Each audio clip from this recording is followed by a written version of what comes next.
सासे मस्त थिफुदला सेंग्रा जाय लोंनानै गेजेर गेजेर हासुद्लाना लायो बे बाथ्राखौ ओरैनो बुङाखै दै ससियेल साइटआव गोबां भाइरेल जागासिनो दङ खमसे खम दिनैनि तारिखआव जाय सेंग्राया लोंनानै कन्ट्रल खालामनो हायैनि हासुद्लाना लायो बेबायदि सासे सेंग्रानिफ्राय दिनैनि लाइमोन समाजा माबा मोनसे सोलोंनांगौ दङ होननानै आं सानाखै बे मानसिया बेबायदि सासे सेंग्राया दिनैनि लाइमोनफोरखौ नीति हिक्षा होगोन नामा दिनैनि लाइमोनफोरखौ बेबायदि सेंग्राया आदर्श फोरोंगोन नामा जाय मानसिया लोंनानै ससियेल साइटआव गावखौ कन्ट्रल खालामनो हालायै मोनसे अबस्था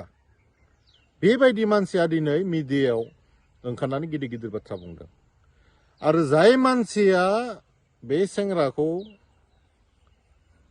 थुनानै होदों बाथ्रा बुंनो बे मानसिनि जिथु जाथाय इन्सिडेन्ट बेखौ दिनै आं बुंनो नागिराखैमोन खारन जोंहा बयहाबो दायित्व दङ लाइमोनफोरखौ मोजां आदर्श फोरोंनायनि इयुन जोलैखौ किन्तु जाय मानसिया बै सेंग्राखौ थुगदावनानै खोथा बुंनो फोरोंबाय थादों खोब गोबावनि बाथ्रा नङा मास मोनसेबो जायाखै मैया दाखालि बावैसो सोरबा सासे हाबा जानो गोनां सिख्लाजों गाज्रि सोमोन्दो जानानै मेसेजआ भाइरेल जाबाय दा बेसारा बे सिख्लाखौ बै जाय मानसिजों हाबा जानो गोनां बे मानसिया हाबा लाङा होननानै बुंदों होननानै ससियेल साइटआव भाइरेल जागासिनो दङ गोनांथि जायोब्ला सिमा जुदि बारोब्ला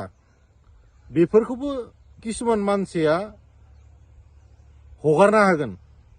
लकेल भाषायाव दांना होगोन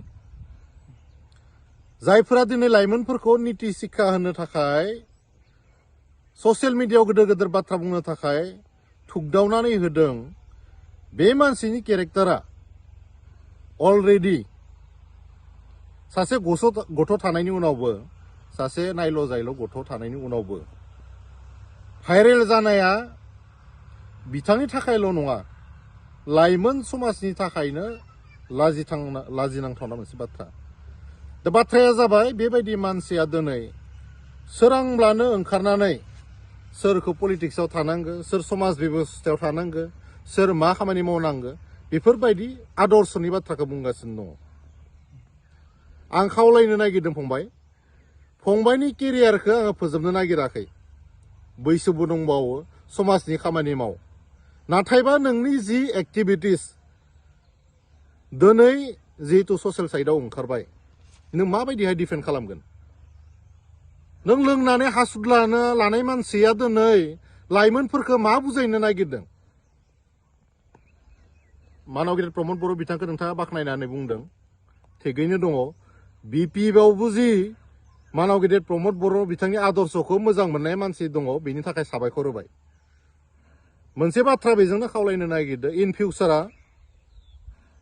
फिउचाराव जाहाथे फंबाया बेबायदि लोंनानै जानला मानला गोग्लैना थानाय सोरजोंबा भिडिअ खालामजानानै हगारना होजानाय बेबायदि मोनसे अबस्थासिम जाहाथे थांनो नाङा थेंक इउ